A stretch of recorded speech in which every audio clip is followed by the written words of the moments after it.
Good afternoon, everyone. Welcome back and welcome to Monday Motivation. My name is Kim and I am the fitness coordinator for Seneca York. And this afternoon, as I promised you this morning, I am going to carve a pumpkin with you. So just a reminder that we do have a pumpkin carving contest going on. So your due date is Wednesday, October 28th, and all you have to do is take a photo of a pumpkin that you've carved or drawn or painted, enter it into the contest. So you just tag us at Seneca Newnham Rec or DM us the photo and we will judge which ones are the best, and there is a prize. So for first place, there's a $25 gift card to either Amazon or Tim Hortons.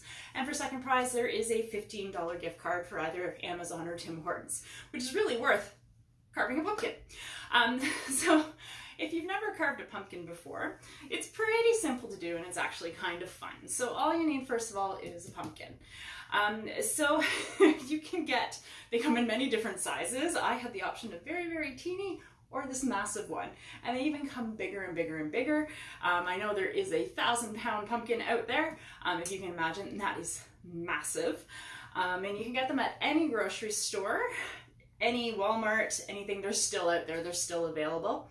You can also use them for food afterwards if you're into pumpkin pie, but most of all, I like the pumpkin seeds, which are inside. So welcome everyone, and first up, we're going to carve our pumpkin. So one thing you want to do is just make sure you wash down your pumpkin. They do come off the ground, so they are pretty dirty sometimes. So just give it a quick wipe down, especially in this time with COVID going on. You want to make sure that it has no germs on it before you bring it in the house or start to mess around with it. Give it a quick wipe down with water and soap. It's not going to jeopardize the pumpkin whatsoever. It's got a nice thick skin. First thing is using a knife, being very, very careful, please. You're going to open up the top. So you're going to cut a circle. And they can get pretty thick the bigger you get. And all you're going to do is cut a circle, watch your fingers, try not to cut towards you like I'm doing because I'm setting a bad example. It goes down pretty far. You're going to cut in a circle around the top. You can make it as big or as small as you want. I wouldn't go too big, so don't go all the way down into the pumpkin, but also don't go too small because then you're not going to be able to fit your hand in there. So then you're going to pull that out. I pre-cut it because I was just waiting. And now you're going to get the brains of the pumpkin, and this is the fun stuff. Okay, so you don't want to waste that. All you're going to do is just trim it down using your knife. And that's the pulp, and you're also going to get the seeds. And the best thing about the seeds is they are edible. You can roast them, and they're a good part of your nutrition. They have lots of good stuff in them. And if you tune into our Friday 3:30 live, Michelle Hamer is actually going to show you how to roast them. And I know we did have a recipe last week for them as well. So now that you got your top all cleaned up, don't throw this away. You need that. It's going to go back on top of the pumpkin. The next thing you're going to do is you need to get rid of the guts. So pumpkins are fairly hollow, but they do have all the pulp and all the seeds inside it because it is a vegetable. So all you're going to do is you can take a spoon and you're just going to go around in the edges and you're going to scrape off all the dangly bits and all the seeds. And you're probably not going to inhale it directly. Oh, I lost my spoon. And you just want to make sure that you get everything out of there. It's not like do or die that it's totally cleaned out, but if you're going to have your pumpkin for a while, you want to make sure it's as clean as possible, especially if you're going to be sticking stuff in there. And you also don't want to attract animals if it's outside, and the seeds will attract all the kinds of little critters. The pumpkin will as well. Some of them do take bites out of it, but if it's big enough, they're not going to move it. Okay, so you're going to scrape that clean. I've already pre-carved my pumpkin. I wasn't going to show you that. And now you're going to stick your hand in there. And this is the gross part. You're going to pull out the innards. And the seeds come with it. And like I said, you can roast the seeds. So all you have to do is separate it from this mash of pulp. Just going to dig in. Now there's pumpkin out of my fingernails. Woo! All right. And then dig in some more. Scrape it all out. And you don't have to be gentle with your pumpkin as well. They're pretty sturdy. And if you ever get a chance to go to the zoo, the Toronto Zoo at this time of year, all the animals get pumpkins, and the hippos take the full pumpkin in their mouth, take it underwater, and just smash it to pieces, which is really cool to see. Even the carnivores like to play with their pumpkins. I know the tigers had one on the weekend, and they totally decimated it. Where's the dumb pumpkin? All right. Oh, there's still stuff in there. Awesome. scraping.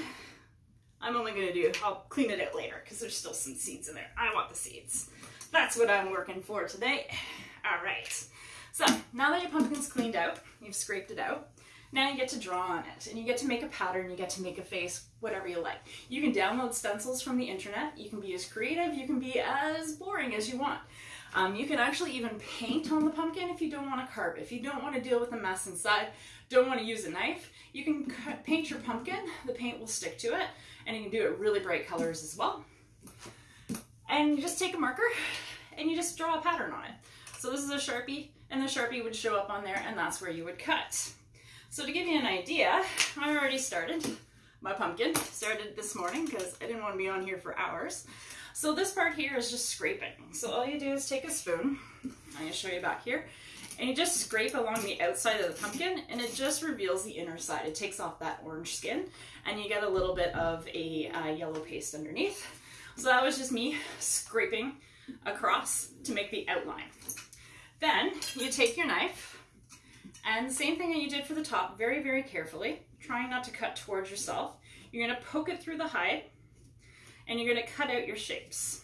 This one's been pre-cut, so we'll see if it'll come out. Or sometimes you can just push it in, or you go through the top and push it out. So there's a big hunk of pumpkin that I don't need. You can use the hunks too, and you can attach them later if you want to make it very, very scary. Let's see, I think this one's done too. So you just push that out after you've cut it. And then to show you, you take your knife very carefully. It doesn't go as smoothly as I had it on the other one because those were pre-cut. And all you do is, it's hard to do a full circle. There are special pumpkin cutting tools out there. I wasn't going to get that far into it. When I was younger, I had them. We used to do pieces of art for pumpkin carving.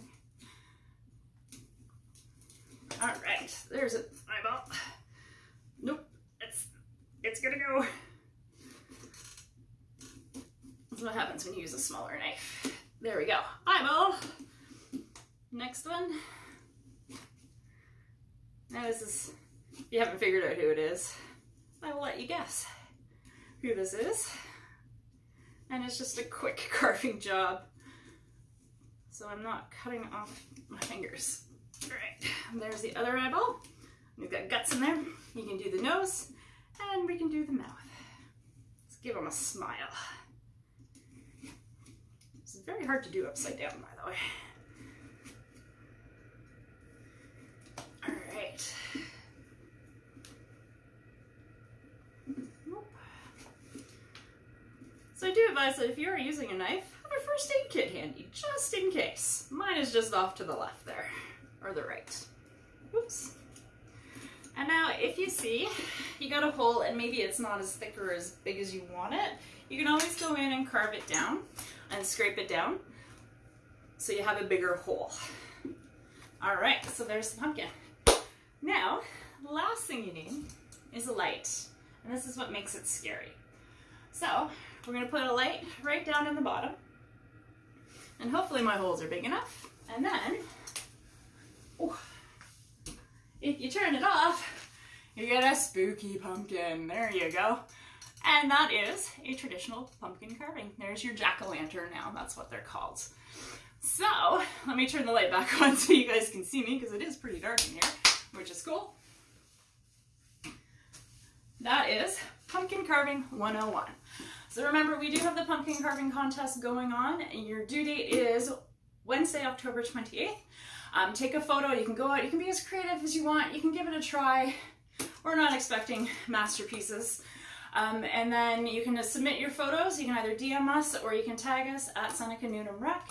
We will be judging and we will be awarding prizes for first and second place. They are gift certificates, they're well worth it, and then the rest of the week you can look forward to our costume contest, which will happen on Friday. Thank you so much for tuning in. I hope everyone has a very safe and relaxing reading week. Please stay safe, wear a mask, social distance, and I will see you again soon. Have a great day, friends.